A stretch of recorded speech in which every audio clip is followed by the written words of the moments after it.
Hi guys, how's it going? It's Joy. I am back again with another video. I hope that you guys are doing well and I hope that you guys are staying safe. So you guys, this channel is called Live Narc Free and it is all about getting free and staying free after narcissistic abuse. All right, you guys. So I was actually thinking about this topic, and you guys could let me know like what you think if you're dealing with this or if you know somebody dealing with this or maybe you have overcame this or maybe you could have but you could still kind of be going back and forth or maybe you have not experienced this. I would really love to hear um but the topic today, you guys, we're going to be talking about how to not conform to society standards and to be your unique self after dealing with narcissistic abuse. And I really love this so much, you guys, because I feel like, men and women, people in general, I feel like we are kind of programmed to conform to society standards, right? And society standards could be many things. Like society standards could be, being perfect all the time. It could be keeping up with the Joneses, you know, it could be having everything all together or having everything all figured out. You know what I mean? It could be, being in a relationship or, just whatever the society standards is, right? I feel like, we have been programmed to conform to it. And a lot of times I find that, when we do conform to society standards, it doesn't really make us happy. It doesn't really make us fulfilled. And it can cause a lot of depression, a lot of anxiety. And it doesn't lead to anywhere good. It could cause a lot of disappointment, a lot of frustrations, just a lot of resentments and bitterness, you know? And so, if you're wondering how to not to conform to society standards, you really have to learn how to be an independent thinker.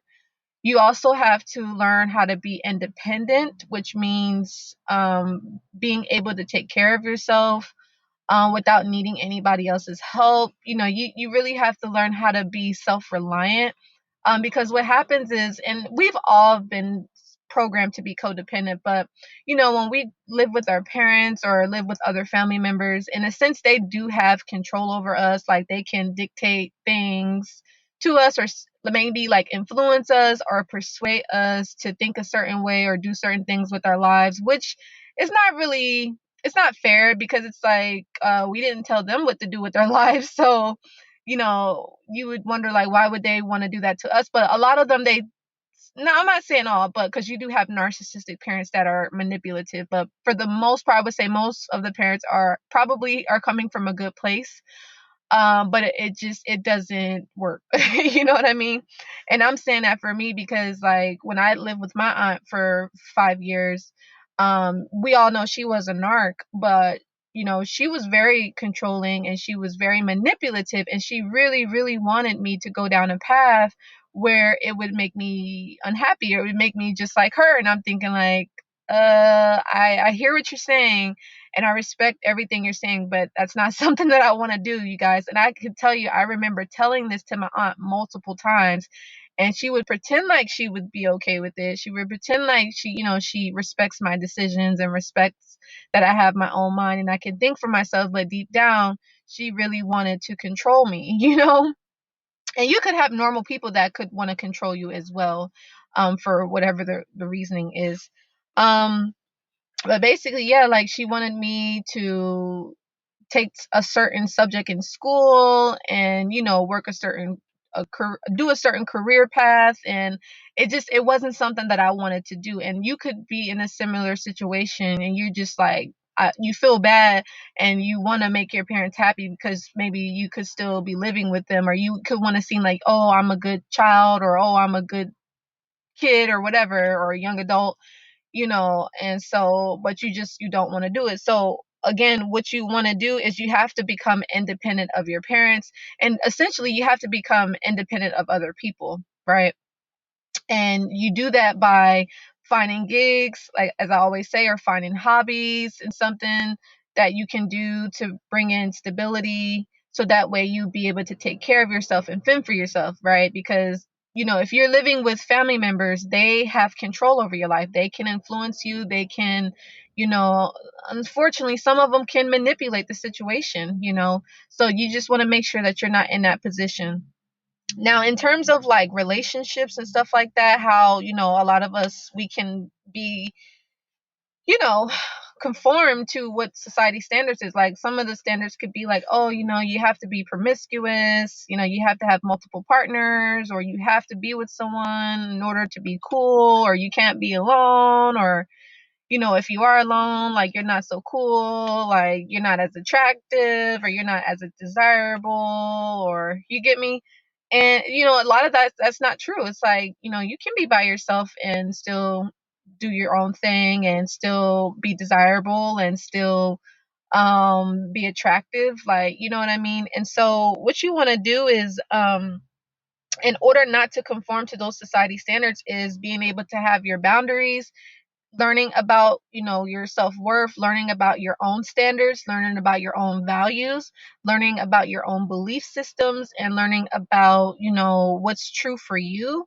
And that again starts with doing the inner healing, doing the inner work. And that starts with focusing on yourself, focusing on your own life, and again, saying no, being assertive the best way you can without being mean. You're not trying to be mean here, right? But you don't have to conform to society standards. And for me, I never really felt like I had to conform to society standards. I just felt like people wanted me to. And it's like if I didn't, it was a problem, especially like with my aunt that was a narcissist. And even the male narc that I dated, even like while I was living with my aunt at the time, like he wanted me to conform to being a side chick. Like, he also wanted me to conform to accept, like he wanted me to settle for less. Like he wanted me to be okay with sharing him. And I'm just like, huh?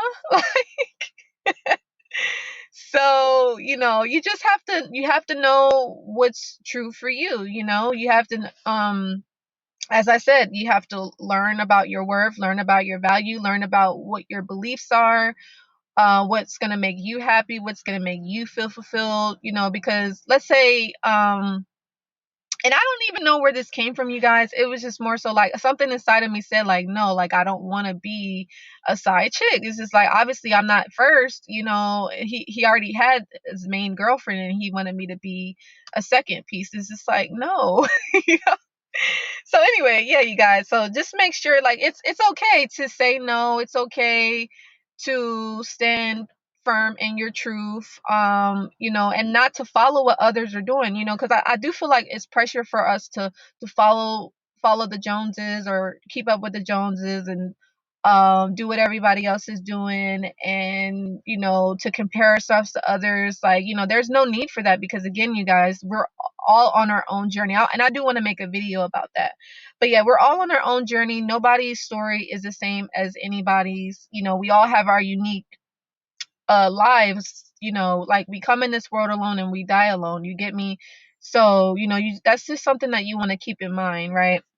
You're unique. And then I guess that's the other part where I was saying, like, how to be your unique self after narcissistic abuse. Again, you guys, that all comes with exploring and trying new activities, trying new hobbies, doing new things in your life that that you like, that you enjoy, that's fun, that's exciting.